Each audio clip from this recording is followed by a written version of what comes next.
Have you ever noticed that some people don't just pass through your life? They stay, not physically, but in your mind, where they carve out a space and refuse to leave. No matter how much time passes, no matter how busy you get, they appear in your thoughts like an unfinished melody. You might think it's random, just a trick of memory, but it's not. Your mind doesn't waste space on the meaningless. When someone lingers in your thoughts, it's because they are attached to something deeper, something unresolved, something still alive inside you. Carl Jung believed that these persistent thoughts are messages from the unconscious. They are not ghosts of the past. They are signals demanding your attention. The mind holds on to what is emotionally charged, what has not been processed, what has left an imprint. And sometimes, against your will, it replays them like an old film reel, asking you to watch until you finally understand.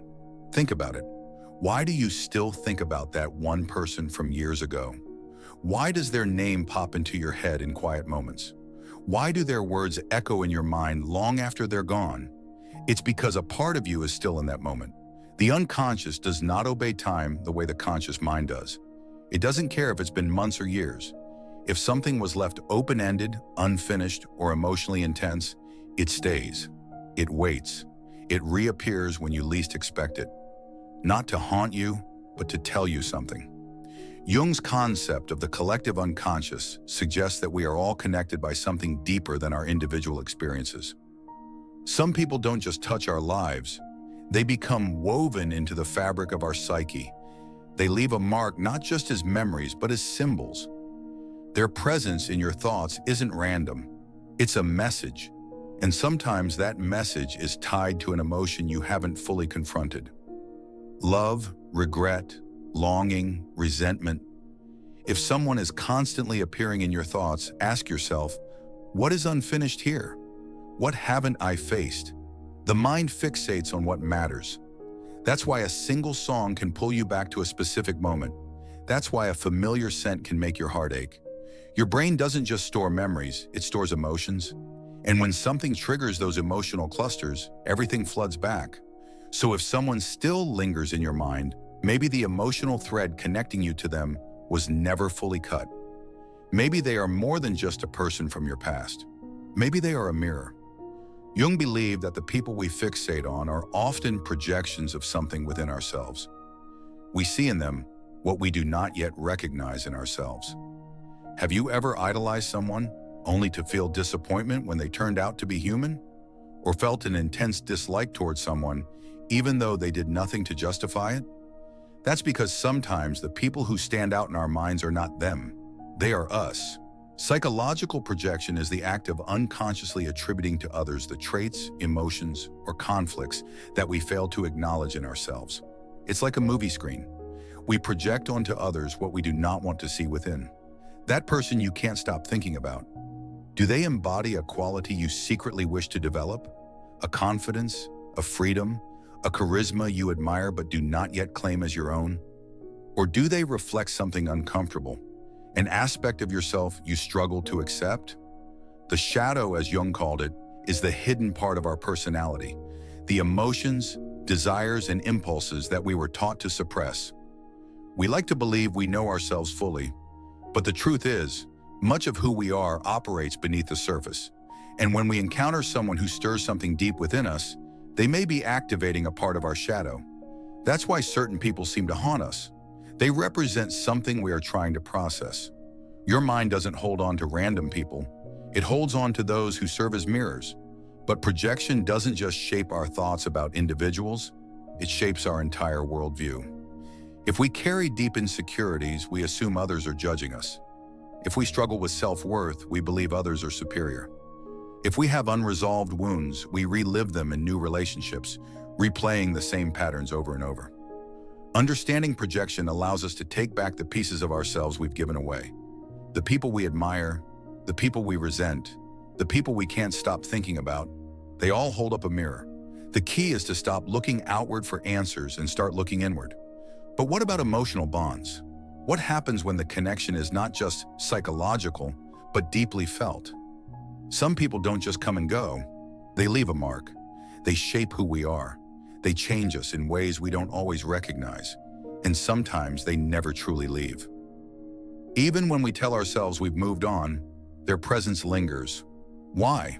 Because emotional connections are not just experiences. They become part of our unconscious. They shape our identity, our behaviors, our thoughts. When a deep emotional bond is unresolved, it continues to exert a quiet but powerful influence. It replays in the background, searching for closure, for understanding, for an ending that never came. Neuroscience backs this up. When we form an intense emotional attachment, our brain creates neural pathways that associate that person with feelings of safety, love, or even pain. And those neural circuits don't just vanish when the relationship ends. They remain. They light up when triggered by a scent, a place, a thought. That's why certain people stay in our minds. Our brain has wired them into our emotional landscape. The more intense the bond, the stronger these neural connections become. And if an emotional experience was left unresolved, it becomes a loop. The mind replays it, not out of nostalgia, but because it is searching for something, closure, resolution, meaning. But sometimes, just when we think we're ready to move on, life seems to send us signs, synchronicities, coincidences that feel too meaningful to ignore. What if they're not just accidents? What if they are part of something more? Carl Jung called this phenomenon synchronicity, the experience of meaningful coincidences that go beyond logic. It's when you keep seeing their name, hearing their favorite song, encountering reminders of them when you least expect it. It's the eerie sense that something is still connected, that the universe itself is nudging you toward them. Jung believed these events were not random, but reflections of the deeper connections within our unconscious. When synchronicities occur, they are invitations to pay attention. Is it just a coincidence? Or is there something you have yet to understand? The people who stay in our thoughts, whether they haunt us or inspire us, are not just random figures from our past. They are messages. They are mirrors. They are unfinished stories waiting to be acknowledged. The real question is not, why can't I stop thinking about them? The real question is, what are they trying to show me about myself? Because in the end, the thoughts that persist are not about them. They are about you. So what happens when a real person becomes frozen in your mind as more than just a memory? When they transform into something larger, an idea, a symbol, an archetype within your unconscious? Jung believed that some people are not just individuals in our story. They become representations of something deeper, something primal. Think about the people who have stayed in your mind the longest. Are they just themselves, or do they represent something greater? The mentor, the unattainable lover, the lost opportunity, the unfinished lesson. Archetypes are universal figures, patterns of experience that exist in the collective unconscious of humanity. And sometimes the people who linger in our minds have become one of these figures. The mentor, for example, isn't just a person who once guided you. They might represent the wisdom you are still searching for. The unattainable lover might not just be about them. It could be about your own longing for connection, intimacy, or even self-acceptance. When people become archetypes in our psyche, they stop being just people. They become mirrors of our personal transformation. And here's the danger. When we idealize someone to the point that they no longer feel human, we stop seeing them for who they really are. We project a set of expectations and desires onto them, crafting a version of them that is impossible to live up to. This is where the pain of lingering thoughts often comes from. Because the person in your mind is no longer a real person. They are a construction shaped by your subconscious, a projection of something you want, something you need, something unresolved. But when we finally see this for what it is, something shifts. When we recognize that the person we are obsessing over is no longer just themselves, but a representation of something we need to face, we take back our power. The question isn't just, why do I keep thinking about them? It's, what part of myself am I seeing in them? Maybe it's a quality you admire, but don't believe you have. Maybe it's an unresolved part of your past that you haven't fully healed from. Maybe it's a part of yourself that you have buried so deep that the only way you can see it is through someone else. But the truth is, no one holds power over your mind unless you give it to them. And yet some thoughts refuse to leave. Some emotional bonds feel unbreakable.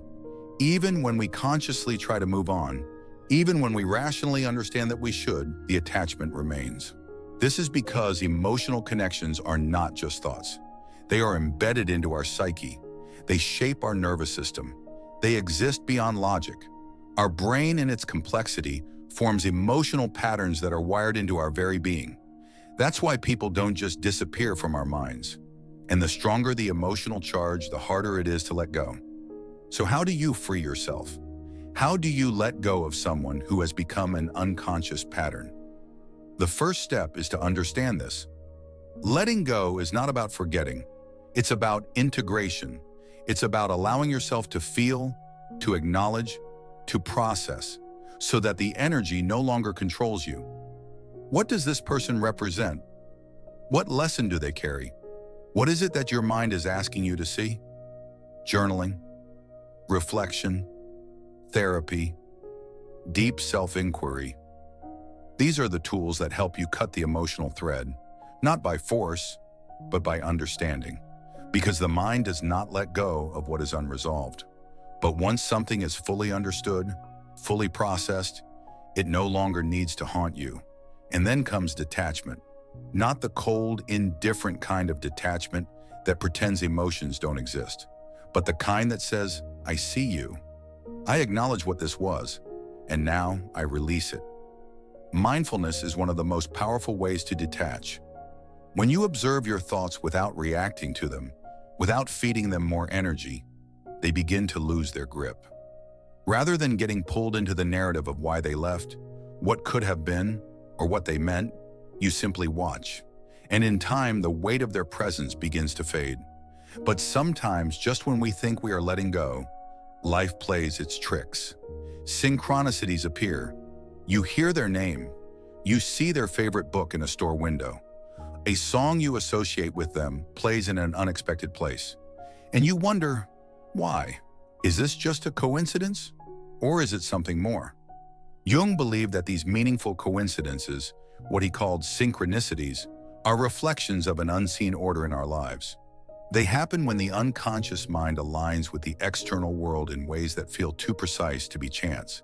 It's as if the universe itself is whispering to you, telling you to pay attention. But here's the secret. Synchronicities are not always about the person. They are about you. They are about your journey, your transformation, your next step. Maybe the person you can't stop thinking about is not meant to return. Maybe their presence in your mind is simply a signpost pointing you towards something you need to understand. Synchronicities don't mean go back, they mean look deeper. So instead of asking, why do these signs keep appearing? Ask, what is my unconscious trying to reveal to me? Because in the end, the people who stay in our minds are not just there by accident. They are tied to our growth. They are mirrors of our transformation. They are unresolved stories waiting to be completed. And the moment you understand the role they play in your psyche is the moment you set yourself free. Because freedom is not about erasing the past. It is about making peace with it. It is about reclaiming your mind, your energy, your focus, so that you are no longer trapped in someone else's shadow. And when you do this, when you finally release what was, integrate what is, and step into your full awareness, you will see something powerful. The people who once haunted your mind will lose their hold, not because they were unimportant, but because you have finally understood what they were meant to teach you.